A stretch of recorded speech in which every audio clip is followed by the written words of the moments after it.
ato na ning ibalhin mga kamigs. Kana sana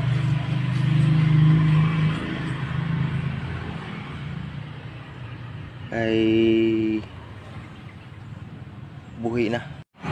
Dirian na nato siguro to ibutang mga kamigs.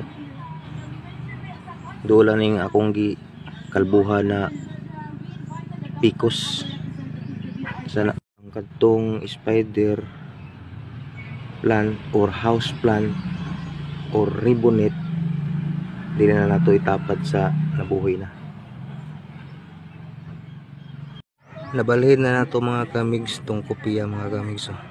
Dili na to gibalhin sa punuan na tong giputlan ako nga pikos kana.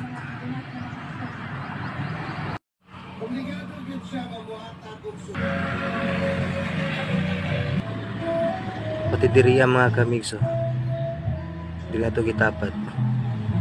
So din na lang ko to mga kamigs. Ampe